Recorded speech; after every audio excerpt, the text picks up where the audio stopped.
John Wesley grew the Methodist movement by following a simple format that incorporated field preaching, small accountability groups, empowering leaders, and serving his community. In Calling on Fire, Reclaiming the Method of Methodism, co-author Reverend Dr. Chris Heckert challenges United Methodists to reclaim Wesley's practices that empowered everyday disciples, not just clergy, to lead, serve, and grow vibrant communities of faith. Hi, my name is Crystal Cavanis. I'm your host for Get Your Spirit in Shape. I'm so excited to be here today with my friend, the Reverend Dr. Chris Heckert. And this is the first time, Chris, I've introduced you as the Reverend Doctor because your DMin is relatively new. So congratulations on that accomplishment. Before we dive in and talk about this new book that you have co-authored, can you share just a little bit about yourself? Yeah, so I serve in a town called Haddonfield, New Jersey. I'm the senior pastor of the Haddonfield United Methodist Church. It's in southern New Jersey, just outside of Philadelphia. I've been here for 10 years. I'm married to Kimberly, and I'm the dad of Evelyn and Annalise. You are a girl dad. I I love am that. all the way. Yes. So we're going to talk about your new book, which is Calling on Fire, Reclaiming the Method of Methodism, which you co-authored with Dr. Ashley Bogan. Ashley is the General Secretary for the General Commission on Archives and History and has been a guest on Get Your Spirit in Shape before. And you have too. This is a repeat guest spot for you. So I thank you for rejoining us. But this is your first book. So congratulations on the book. And my understanding is this is an effort that came out of your DMin work. It also comes out of a time that we shared when we were both pilgrims on the Wesley pilgrimage back in 2022, about this time of the year in 2022, and toured places in England that had significance to Methodism and to the Wesley family. So just to get started, let's talk about why this book and why now. Oh, it's a great question. I'll go back to the Wesley pilgrimage. I had signed up to take the Wesley pilgrimage in 2020. I had, at the very beginning of the book, tells the story that the first time I officially ever wrote the term burnout and put it in the United Methodist ether, I wrote it to my district superintendent at the time, Reverend Myrna Bethke, and said, Reverend Bethke, I am burned out. I need a renewal leave. I officially requested permission to take it, went through all the processes with the conference, with the church. And part of my renewal leave was going to be going on pilgrimage to Great Britain, the Wesley pilgrimage through discipleship ministries. And I was looking for things that would feed my spirit. I live right next to a very busy church, so something that would get me not only off the property, but also get an ocean between me and the church so that I could truly be away. And 3 months into that year, a couple months away from the pilgrimage, the pandemic happened and the shutdown happened. And not only was my renewal leave canceled, but in exchange, I got about quadruple the work for about 2 years. Like all people, and especially all pastors, we had to reinvent what we do through video means and care for double the amount of funerals and pastoral care needs and challenges. And so by the time that the pilgrimage happened, it was punted to 21 from 20. And then in 2021, it was like, well, maybe we'll try it again next year. And I was beginning to believe that it actually wasn't ever going to happen. And when the pilgrimage finally happened, I was just completely, despondent. I was just so exhausted. And at that time, I think most United Methodist churches were experiencing 50% or less of worship attendance without any sort of sense that it was going to come back. So the future was looking bleak as a person with 20 some years of ministry left in my ordained ministry career and vocation. And so I was ready. I was ready for whatever the pilgrimage had for me. I wanted to kind of find some sense of connection. And so we do tell this story in the book. When I met you, Crystal, and Ashley, and some other folks who have become very good friends, on that pilgrimage, that shared experience not only began to feed my spirit, but actually it would take another year or two for me to unpack some of the things that I became passionate about. And those things became threads I would pull on that gave me not just hope, but gave me like a blueprint. And I think a blueprint. So as we have come back from the pandemic, thanks be to God, I feel that a lot of churches have continued in the trajectory of decline, while other faith communities and non-denominational churches have actually had a very renewed wind and renewed spirit, and including my church here. And so I became really, really passionate about trying to learn from our spiritual ancestor, Mr. Wesley and the Methodists, and began to see a pattern unfold in that. And as Ashley and I began to talk, I know she was sharing that from her own perspective in her work as a general secretary. And I think it was New Year's Day or the day before or after New Year's. Maybe it was New Year's Eve, I believe. A couple years ago, we sat down at coffee. She attended church in Haddonfield. And I said, we need to write a book together because I think other people would be really fascinated by the things that we are learning and talking about. And so that was the beginning. And I would say, why this book now? Because the church is definitely at a crossroads post disaffiliation, post pandemic, where we are experiencing both expedited church decline and expedited church renewal. And I think this message from our own spiritual DNA has something to offer church leaders, members, and curious spiritual people.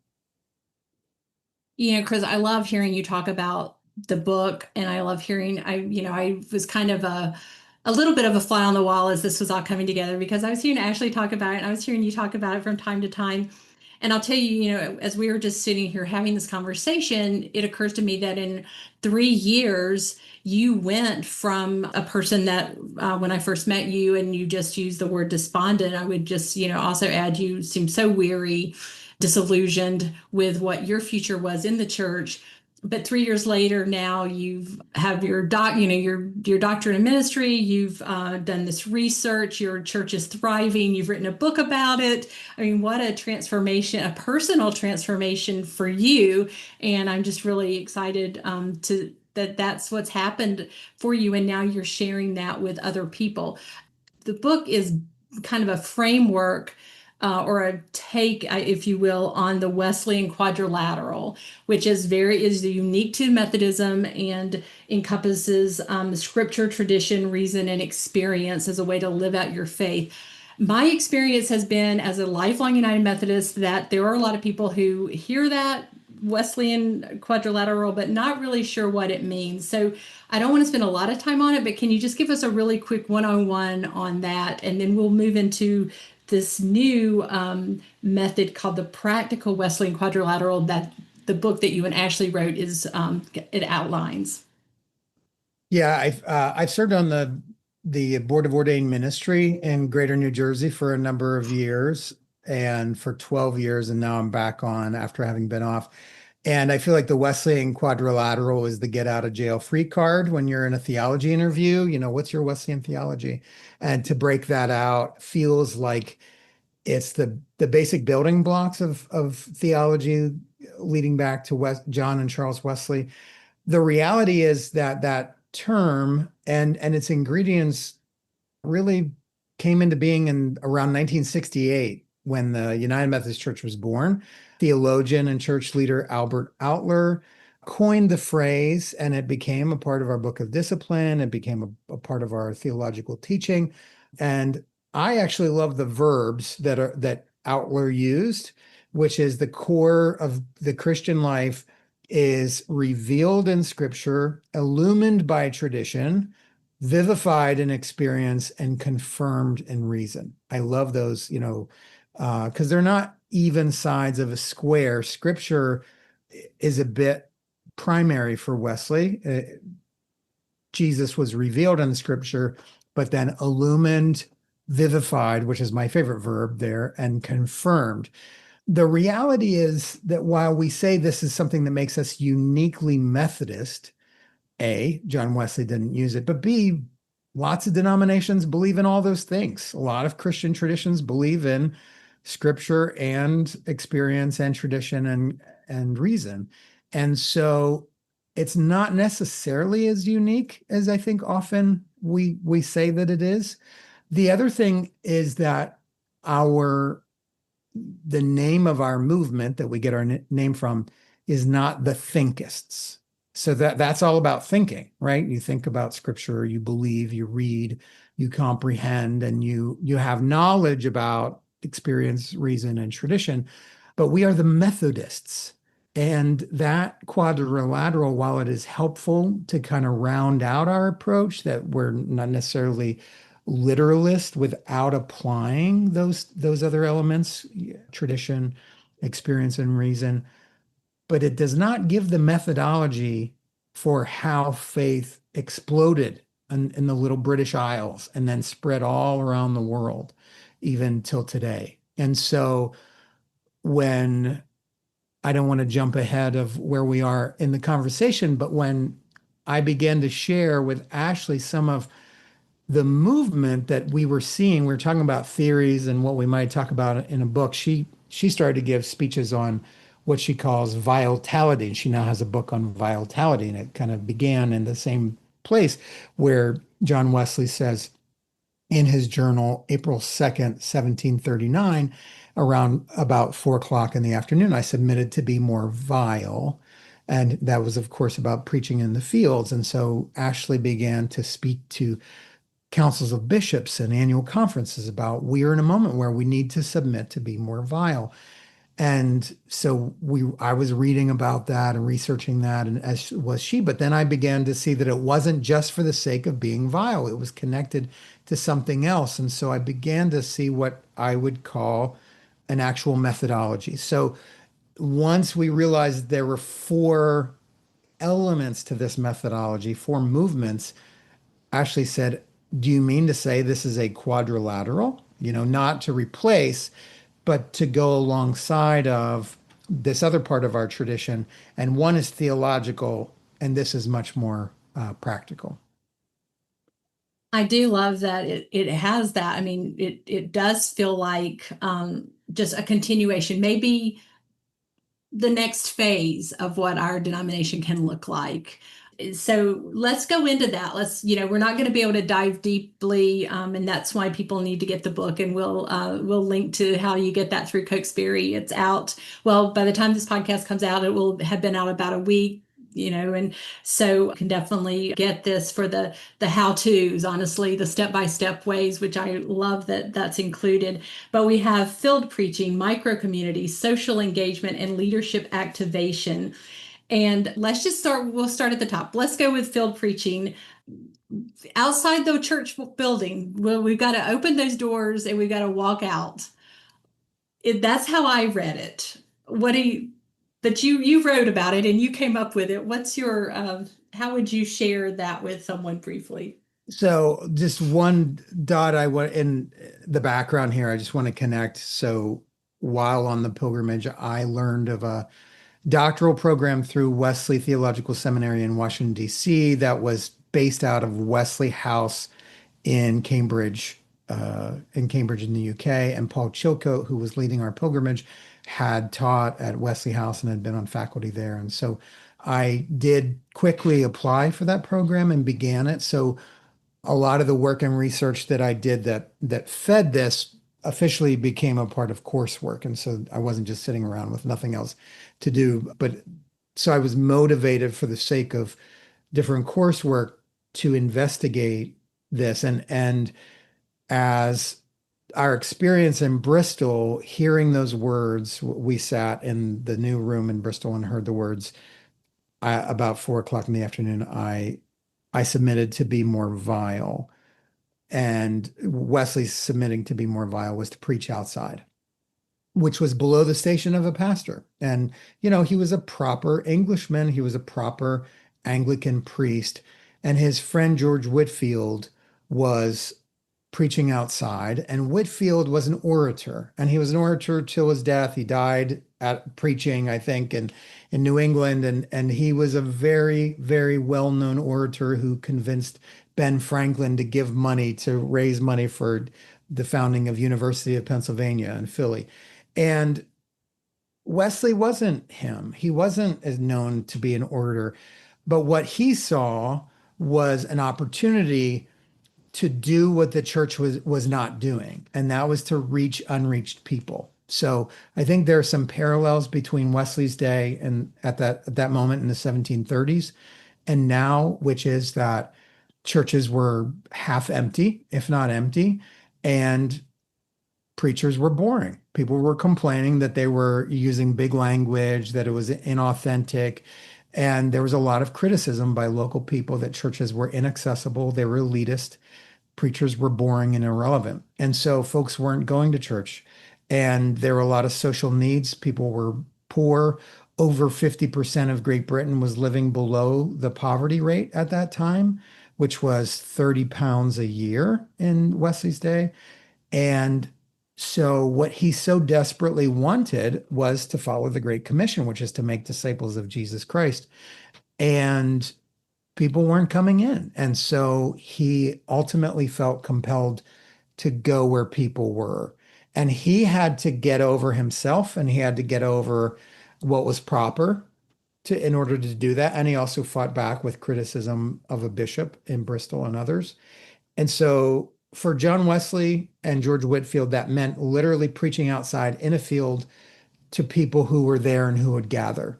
And that became a way of life, that everywhere Wesley would go and circuit riders would go, field preaching meant either going to a field or to a mine or to a market square. But what it never meant was going inside of a church building. Field preaching was always going to where people gathered to take to them a message that they really needed, and that was of liberating love. And so today, field preaching is happening all over the place.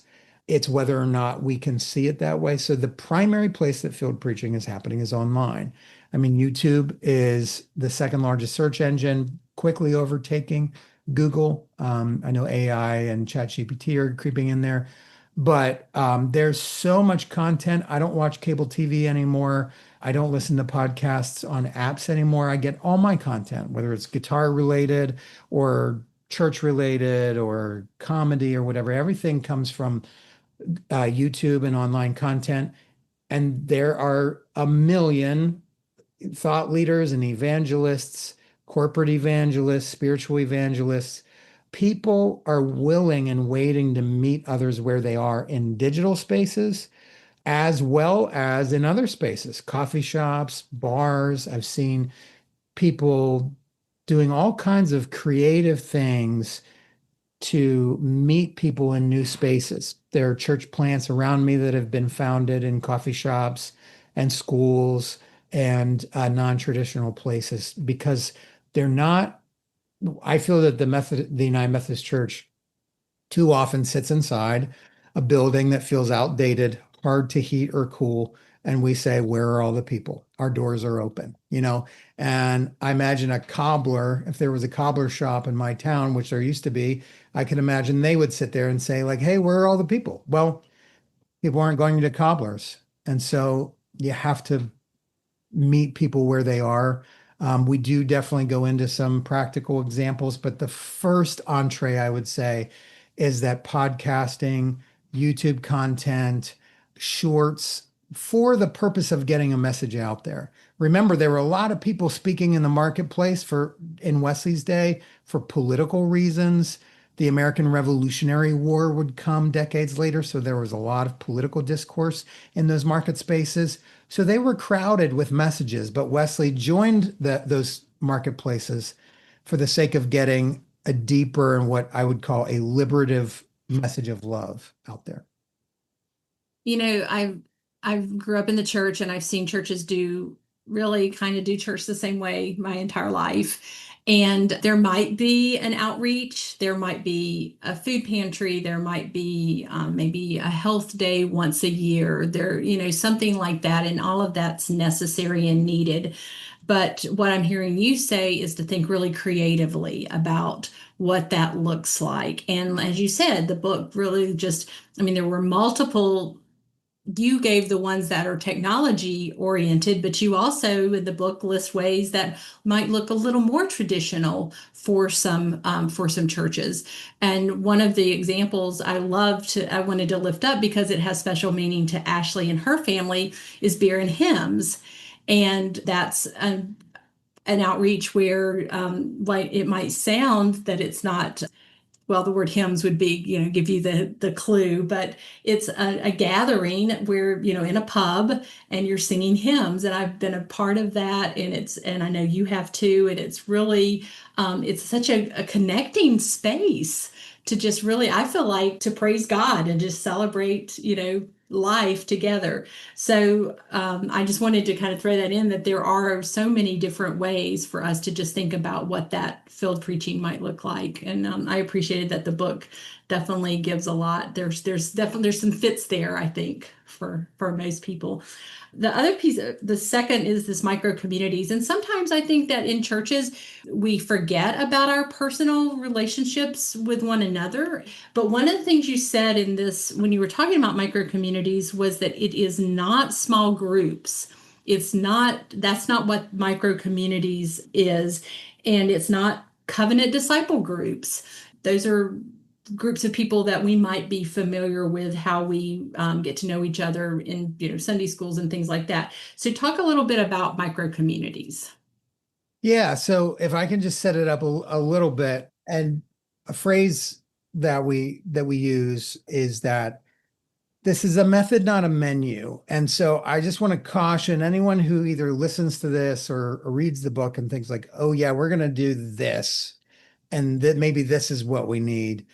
This is where in my experience, churches have tried, like kind of half-heartedly tried to seek renewal, but where we fall short of the power in the Wesleyan method. Remember, think of Methodism as a movement, not an institution. The power was that field preaching for Wesley was a means to an end. At the end of his career, he wrote about how it was wet. He hated it. He preferred a commodious pulpit, something that was comfortable, but the new people were outside. And so he did it as a means to an end. And what was the end? And most people will say, well, the end is to get the good news of the gospel out there. Yes, but no. The end is to get people into classes and societies. So he preached outside for the sake to then get people to gather. And that's when the new room in Bristol was built, so that people wouldn't continue to stand in the field and just hear a concert or a speech, but they then would begin to gather. And so all four of these elements, think about the power is in the space in between the elements. So it's not just having a podcast. Like if you're a pastor and you produce a podcast, you're only really ever as good as your last episode. I did a podcast and people were like, when's the next one? When's the next one? It's like, well, I don't have time to keep that up. We're on a hamster wheel of content creation unless it's for a purpose. And so whether it's online content or beer or hymns, if I've done beer and hymns a few times, that's kind of more like a concert. And at the end of the day, you have nothing to show but a good memory of that evening. In a true Wesleyan format, if what you're doing is getting people's names and forming micro community, which is places where people can find belonging, that is where the magic happens. And so that the class meeting is what was really unique, that formed in Bristol to help them pay for the new room. And that was the formula that we began to see that formed. And so I would say that small groups can be micro community, covenant groups can, like discipleship groups can be micro community, but the micro community, so it's a space for Wesley, 6 to 8 people. The class meeting was a place where people tended one another's souls and shared the journey of faith together. What I don't believe micro community is is a class where we focus on knowledge and opinions.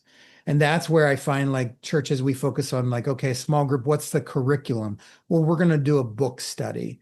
And the real power, the spiritual power that comes in the Methodist movement is being holiness of heart and life, something that's experiential. So I'm not just talking about my opinion or my theology.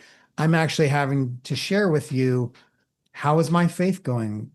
My faith life going this week? Well, I have to really think about that. I don't know. And then I have to be honest with one another about how my spiritual practices are going, my practices of personal piety and social holiness. And the other piece of that is I offer a grace group model, which has three movements to it. It's a small group, but it has soul tending, which is how is your faith life or how is your practice of the means of grace going this week? The second is God sightings. Where are you seeing God show up in your life? And I lead a group of there's seven of us. We've been doing this grace group model for 2 years solid. Sometimes we sit in a couple minutes of silence between each person because we really have to think about, where did God show up? But when you know that you're going to have to answer that question every week, then you look for God. You start to pay attention, and it changes not just what you think about God. This is the difference between the outler quadrilateral, which is really of the head, and this is something that descends a little bit more into the heart and life, about how's your faith life going? Where are you seeing God show up in your life in unexpected ways? And the third thing is, where are things that you're having a hard time letting go of control?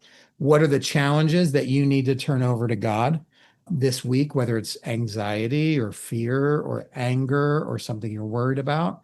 And so that's kind of the framework that I put on a grace group. But micro community can take on a number of forms that cover those bases. Let's take a break from our conversation with Chris and talk about budgets and the church. Let's be honest, when you hear apportionments, you might think, is that just a church budget thing? We get it. It sounds like accounting. But here's the truth. It's actually a story of ministry, mission, and multiplication.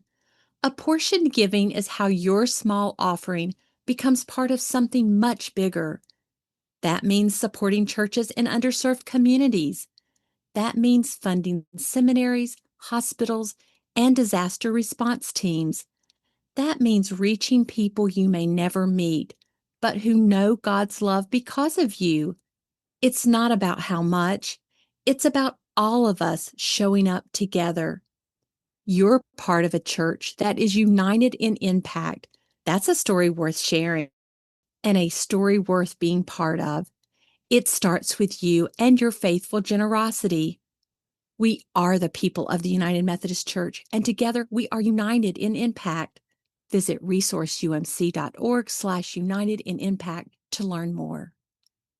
I really love those questions out in the Grace Group model. And I can see where employing those really, one, you have to be pretty vulnerable, if you're going to answer that honestly. But that's the place where those relationships are formed.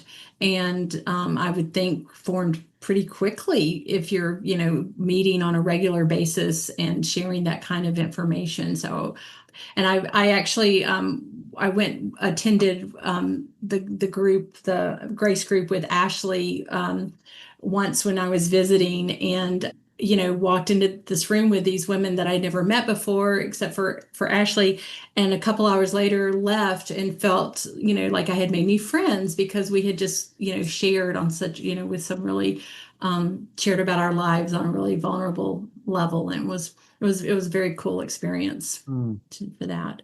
So we've got field preaching and micro communities, and our third piece of this method is social engagement, which when I read that, Chris, I was like, yeah, we're United Methodist. Of course we're involved in social engagement. It's, from the very beginning, John Wesley was all about that. And we've got UMCOR today. And so this one didn't feel as, I don't know, it didn't feel unusual that it would be listed.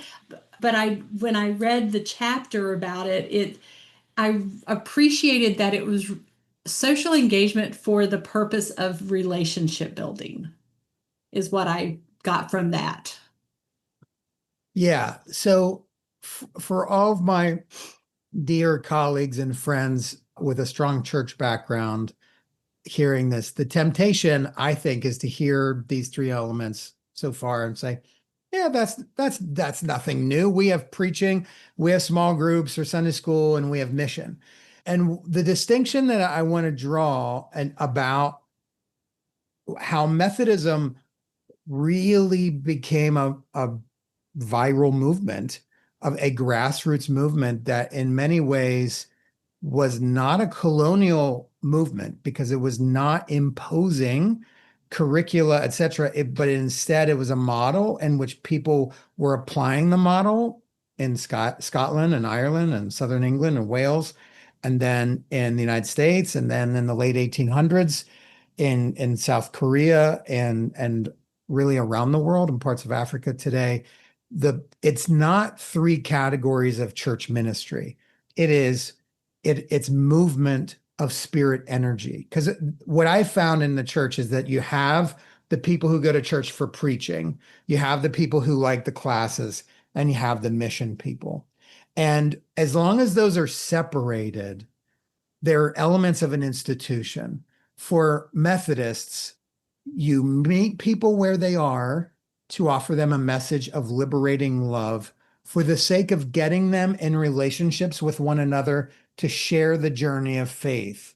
But those same people, not different people, those same people sooner or later need to cross or transgress boundaries, human barriers of class, of privilege, of social position, because as Paul Chilcote has said to me personally, has also written in one of his books, that a pendulum that goes in a circle like this eventually comes to a standstill. And when we are focused inwardly, like on me and God, my relationship with God, even under good auspices, it becomes self-serving. And I have found that a lot of small groups that are focused on the relationships with each other and talking about our just us and me, they generally fizzle out unless, as Paul says, the figure eight movement renews itself.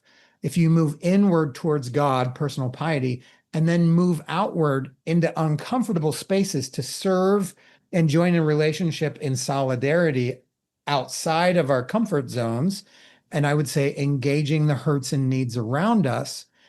So my small group, I encourage us and some of the groups within my church to engage in relationships and ministries that engage the hurts and needs of the world. And so we do that in my church. Members of my group are involved in a refugee resettlement ministry. A number of them volunteer.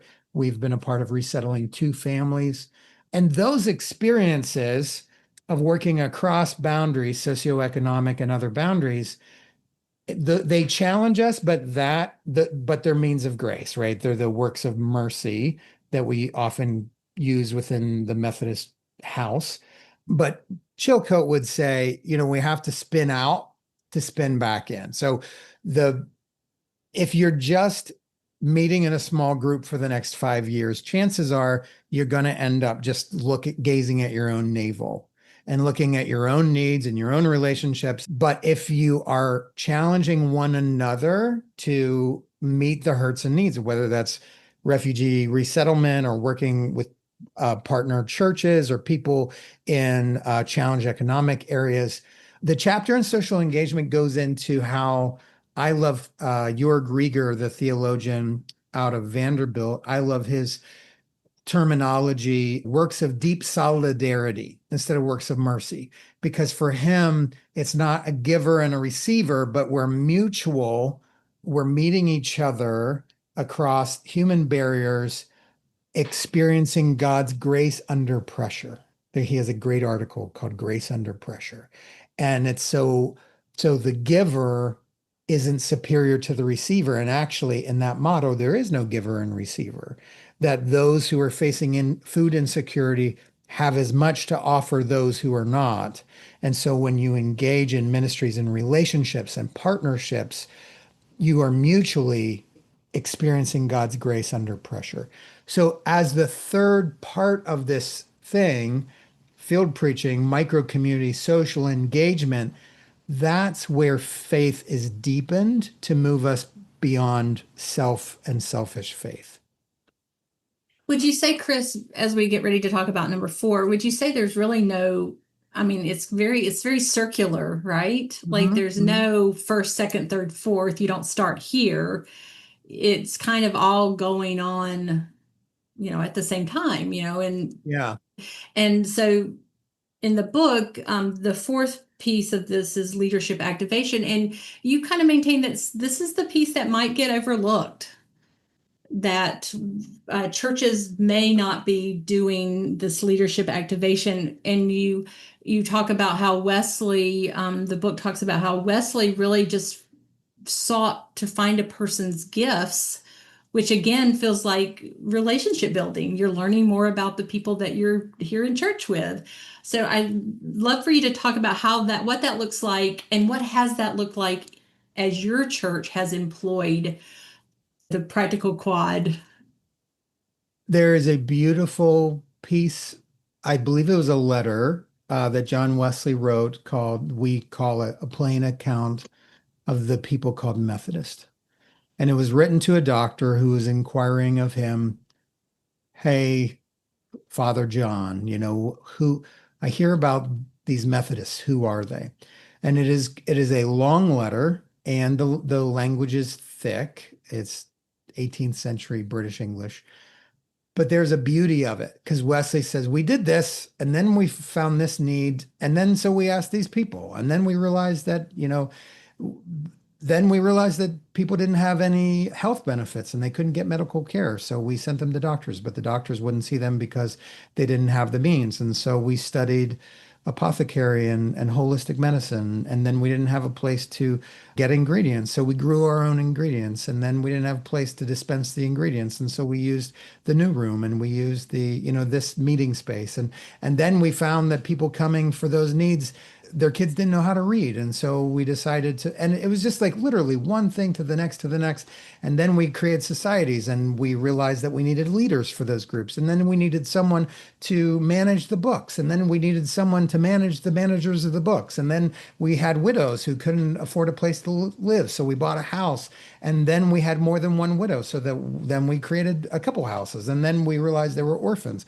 And Wesley's genius was like responding to the needs. And what you read in the subtext was every one of those ministries that got added out of this adaptive sort of visionary ministry was he made leaders, right? How today, if you say, well, let's start a this ministry and a that ministry and something else, the challenge of the church is, well, where can I find leaders, right? And the institutional way is you put something in the newsletter and the bulletin. And that is exactly the opposite of what John Wesley did. John Wesley saw poor people coming to receive, and when he saw them, he saw leaders. And so he saw each person as having leadership potential. They didn't have to be in the church 5 years or 10 years before we could trust them. Like he saw deeply into people. He saw the imago Dei, the image of God, kind of planted seeds, entrusted people with different levels of responsibility, upped them. A great example of that is Francis Asbury, who I believe came to America. It was not yet the United States when he was 21. I mean, he was a very young guy, and Wesley sent him on a ship across the ocean because he saw something in him. He hadn't graduated. He didn't go through a process. And so one of the greatest challenges in the institutional church today is hands down leadership, like finding pastors and lay leaders and people to run ministries. And as I have done a bit of reading and writing, I have seen people who function like John did, and Charles and the other leaders. I don't want to discount anyone as a part of the movement. I have worked with people in my life who were really good at seeing potential, nurturing potential, and setting people loose. But unfortunately, those people are kind of few and far between. And so that is a major piece of this that we reclaim is our own methodology of multiplying leaders. It's not recruiting, it's actually growing. It's multiplying leaders. It's seeing that kid who can't sit still, who we're frustrated with because they won't follow the instructions, and saying, you know what? That kid might have a call to ministry. What happens if we pay for their mission trip? What happened? Like in my own story, I was that kid, and my church, time after time after time, I tried to leave the church. I tried to find another thing. And the United Methodist women paid for me to go to Israel and Palestine, the Holy Land, when I was in college. One woman helped cover my first semester seminary bill. I couldn't cover it, and I was going to have to cancel going to seminary. This woman paid for me. I was a kid who people thought I was going to be in prison by 12th grade when I was a little kid. And so, what does it look like for us to begin to see something in people and invest in new ways? And again, we can say, well, what does that look like? Well, we name it in the book methodologically, but Ashley does a really good job of saying what it looked like in the 18th century. And I'm seeing it in some really great bright spots today in 2025. Chris, as you researched the book, and I know it took place during your part of your coursework for your demon study, and as you and Ashley worked together to write this book, what surprised you the most? What did you uncover, or what were the moments like, oh my gosh, this is, brilliant, or, just what was a surprise for you? Or maybe even as you were putting it into practice at Haddonfield, because I know that your church was really kind of an incubation site for some of this. Well, I don't know how to organize my thoughts, so forgive me if this is rambling a little bit, but one of the challenges I have had is that I feel that the traditional models that fueled the growth of Methodism are no longer yielding fruit. So like I serve a church that was like one of the churches in the 20th century in this area and was very large in the 60s, had over 700 kids in Sunday school. And so in this area, you'll be hard pressed to find another church who did the Sunday school model with greater effect, right? Greater fruit in our tradition. And Sunday school is not the model that's making new disciples. Most of our Sunday school students in my church, the adults, are in their 80s and 90s, and they've been doing it since they or their kids were in Sunday school in their 60s. And so I feel pastors, we have kind of two options in trying to figure stuff out in this post disfiliation, post COVID AI season. And that is option one is double down on the methods that made us strong as a denomination, which is United Methodist hymnal published in 1989, Book of Worship, Sunday School, right? Our kind of traditional framework. In my experience, I do not know any or many churches that are using those as their primary playbook that are experiencing growth or renewal. Maybe maintenance or sustenance, sustaining. But the other option is, or I can look at non-denominational churches that are growing and exploding. There are many in my area. There are many in the Philadelphia area. They are many of the churches that we get contemporary or modern worship music from. Hillsong, all of the multi-site churches. I can look at their models and what they're doing and try and apply Methodist or Wesleyan theology to those models. And that feels somewhat forced because a lot of times the theology is not always in alignment. And sometimes people, particularly around trying to be fully inclusive, justice seeking, there seems to be some contorting that has to happen in adopting those methods. And there are definitely some amazing United Methodist churches that in the 90s followed the playbook of Willow Creek and Saddleback and became seeker-friendly churches. And I know that the Church of the Resurrection is definitely one of those, and they do amazing things, and a lot of good things come from them. We're not going to be the Church of the Resurrection, and we're not going to be those churches. And so I think for me, relief came in realizing that Methodism was never, it was never a mega movement. We were always a small 8-person movement. So right now, the good news is surrounding me within 5 miles, there are probably 20 United Methodist churches. Many of them have fewer than 20 or even 15 people. By current standards, that means that these churches are going to close or definitely decline or be gone. In Wesley's day, that didn't mean that at all. If they were doing the work of the class meeting and coming together as societies, and they were doing the work of preaching in the marketplaces where they are and using those small numbers and multiplying, like a group of 8 people gives birth to a group of 8 people, gives birth to a group of 8 people, and that becomes a society. Like we actually have the ingredients to reinvigorate our own movement and method. So I feel like there's a theology of scarcity right now within the institution, is like overhead's too much, too few worshipers, too few givers. But if we lay that aside and say like, hey, I've got 10 people here, 15 people here, 20 people here, and we're going to embrace this model of instead of trying to create an institutional worshiping complex, we're going to focus on making those 20 people 2 groups, cell groups of micro communities, and set them loose in engaging the hurts and needs of their community and then multiplying. There is a ton of hope. And this can also look like church planning within churches, like churches that are declining can run this playbook outside of Sunday morning and find renewal. And that's exactly what's been happening in my church, is that we're not taking anything away. We're not doing away with anything traditional. We have our traditional ministries, but we are trying new things. We're trying new field preaching. We're launching new small groups, and we're trying a lot of new social engagement stuff. And we're finding a lot of renewal, and it's been very helpful.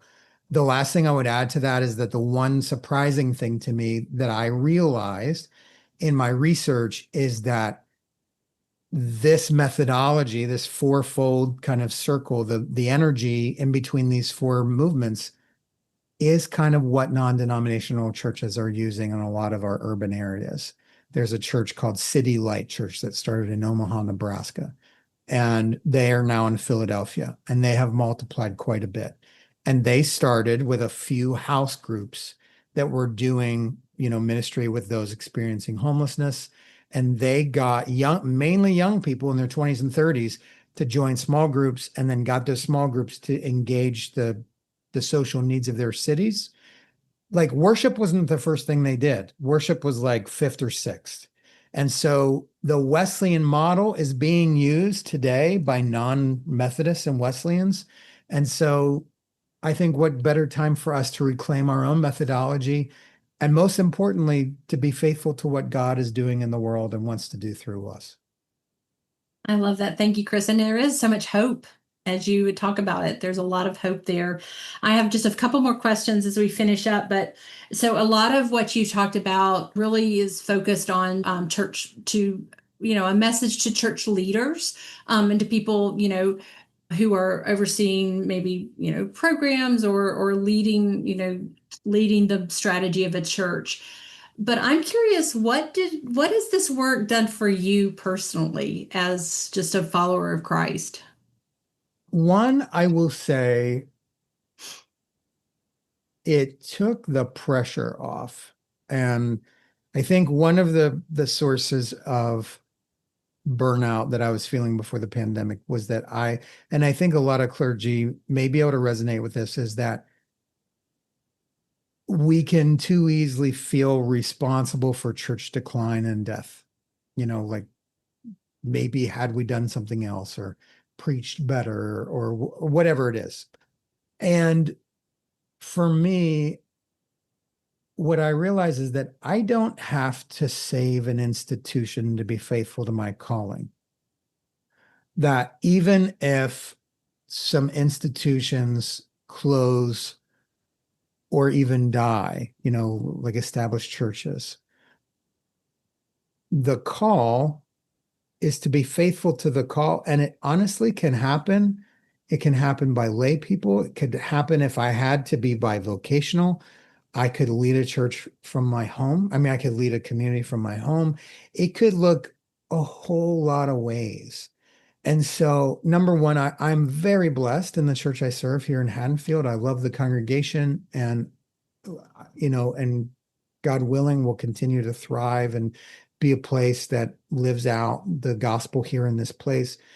But if I had to be in ministry outside of this place, there are so many possibilities that are greater than I think what my imagination led me to before. And there's one church I just want to give a shout out to, and that is Checkpoint Church online out of North Carolina. It's a fresh expression. It is led by a guy who calls himself Nerd Pastor Nate. We give him a shout out in the book. It was started in the pandemic. It was started post disaffiliation in the UMC, and it is an online only church. There's no building. The overhead is Pastor Nate's salary and whatever subscription services he has. And the church is for nerds, geeks, and gamers. And they come from all over the United States. His sermon is a 10-minute field preaching message on YouTube. They meet up on Twitch and Discord. They play games together, but they do all of the things. He field preaches. They have small groups and they have community where they do small group as well as gaming together online. They also are encouraged to engage the hurts and needs around them. They raise money for social justice issues and projects. And then he's tapped people to be leaders and to kind of start their own networks. And seeing that it's happening outside of the United Methodist Church and inside the United Methodist Church just helped me to realize God is eternal and the need to liberate people with the message of God's love is eternal. It may not look like 10 years ago, what it looked like when I was growing up, but God is doing a new thing and we are invited to be a part of that. And because of that, I'm excited. Chris, this isn't just the work of pastors, right? This is also the work of laity. Oh, absolutely. And, I've always had good lay people to remind me, Methodism was a laity movement, right? It was a movement of laity. And absolutely from the beginning, one of my favorite stories I actually learned through Ashley is, and I don't remember the name, forgive me, anyone can find it. And Ashley's included it in the book, that one of the first Methodist churches, there's a debate as to which is the first official Methodist church in the American colonies. But in New York City, a woman came home and found her, I believe, brother. Barbara Heck and Thank her you so cousin. much. Yes, her cousin. Yeah, I'm not the history guy. Barbara Heck, right, found her cousin playing poker. And she was like, no, no, no, not in my house. And so what did Barbara Heck do? She took the model that was a grassroots, what I would say non-colonial model. It doesn't say what the curriculum is. It doesn't say it has to be in this language. It's like basically just a methodology. She took this model that she had experienced, I believe in Ireland, yes, and founded a class meeting in her home to replace the poker game. And then eventually she called a Methodist preacher who came up and then began the field preaching. But it started with the micro community in her home using model. And what I love about that was she didn't write to Mr. Wesley. She didn't ask Francis Asbury's permission. No hierarchy was involved. It was simply, this is something I believe that would have a positive change in our household. And she did it. And recently I had the incredible experience at the invitation of my colleague, Reverend William D. Carter III. He invited me to help co-lead a leadership day at the United Methodist Church of Franklin St. John's in Newark, a historically African-American church. I went up and shared with them about this model, and we looked in their history and how they're actually a church merger between a historic black church and a historic white church. But before that merger happened, the historic black church planted two churches, I believe, one in Montclair, New Jersey, and one in South Orange, New Jersey. And again, it wasn't done through the hierarchy. It was a growing community multiplied and birthed other communities. And when they saw that this could begin with small groups out of their homes and that growth is not addition, it's not get bigger, bigger, bigger, more worship, but it's multiply. I start 8 people and they multiply and birth 8 people. Like there was a lot of enthusiasm in that room. And I want to check back with Reverend Carter and see how things are going. But absolutely, this is the work of laity. It has been from the beginning, and clergy have a role in field preaching and organizing and seeing potential and setting that potential loose. But it is absolutely a partnership and in many ways a lay-driven movement. That's great. Well, is there anything we didn't talk about, Chris? There's a lot of things we didn't talk about. I'll just say that. There's so many. I've still got a page of questions, but maybe we'll do part 2 sometime. But is there anything that you specifically wanted to talk about that we did not cover? I would just simply say if this idea is new to anyone who's listening, it's helpful to check out the book. We have some guides and diagrams and things like that and explanation. But I wouldn't get overwhelmed. I would start with what you have, particularly if you look those 4 elements on the quadrilateral, but not a square. I envision it more as a circle. But the most important thing is the movement in between. So not just have a small group, but have a small group that insists that its members move beyond their comfort zones to volunteer or to engage in friendships or to be a part of nonprofit organizations or have 2 churches across, different barriers, partner, whatever it is. Because what I am seeing right now is churches who are trying to turn things around by starting small groups alone, or churches that are saying, well, we have this building, let's use it as a food pantry. But no new members are being made through the food pantry. The existing members are frustrated because it's not leading to members. And sooner or later, if you don't grow the leadership basis or base, that building can't stay open because the food pantry isn't paying for it. I see that all over the place. And the food pantry is amazing. But what would be more powerful is if those engaged with the food pantry would ask themselves, what does field preaching look like in that place? Or what does micro community look like for the members of the food pantry? And what it doesn't look like is an invitation to Sunday morning worship. I'm not saying don't. I'm just saying that's not going to save you. So I would say those social ministries, whatever they may be, ask how you can maybe find the willing and create communities of 4 or 5 or 6 and spend a year going deep in the listening of stories and sharing the faith journey, establish a grace group, and then begin to move around that, then look at the field preaching and move around the circle or the quad. It is when the energy moves from one place to the other where growth happens.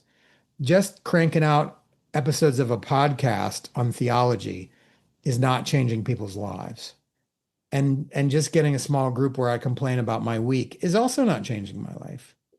But a small group where I'm sharing the challenges of my week and I'm talking about how God showed up unexpectedly through these people that I'm in newfound relationship because of a social ministry. That's where the means of grace are at work. And Jörg Rieger would say that's where the works of deep solidarity have their power. And I would say that is the heart of Methodism. That's awesome. Now I'm going to ask you the question we ask all of our guests on Get Your Spirit in Shape, and that's how do you keep your own spirit in shape? Well, that is a great question. Like lots of pastors, I do the spiritual work of being in ministry, and it can be easy to neglect the personal spirit. You pray in public, you preach, you do worship, but how are you maintaining your own life? So I've tried to commit to the practice of 10 minutes of contemplative prayer, more like meditation. I do participate in a weekly grace group, which is great for me because I have to think about how God's showing up outside of the church council room. And for me, music has always been the primary force of creativity and nurture. And so you can see that this space is somewhat of a sanctuary for me, that playing music and finding God in that is has always been my favorite way of keeping my spirit in shape. Thank you for sharing that. And you've been generous through the years and sharing that talent through to other people too. I especially remember during the pandemic, you and playing music and just sharing that out to your congregation and beyond. That was a real gift. So thank you for that. Chris, congratulations to you and Ashley on this book. That book also is a gift to all of us and to the denomination. And I just appreciate that. And thank you for being a guest on Get Your Spirit in Shape.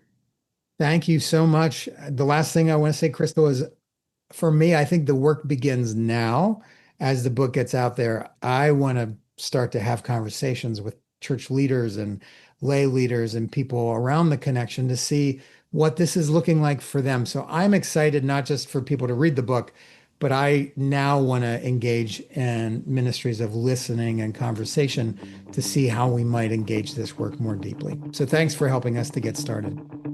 That was the Reverend Dr. Chris Heckert discussing his new book, Calling on Fire, Reclaiming the Method of Methodism, which he co-authored with Dr. Ashley Bogan. To learn more, go to umc.org/podcast and look for this episode, where you'll find helpful links and a transcript of our conversation. If you have questions or comments, feel free to email me at a special email address just for Get Your Spirit in Shape listeners, gysis@umcom.org. If you enjoyed today's episode, we invite you to leave a review on the platform where you get your podcast. Thank you for being a Get Your Spirit in Shape listener. I'm Crystal Cavanis, and I look forward to the next time that we're together.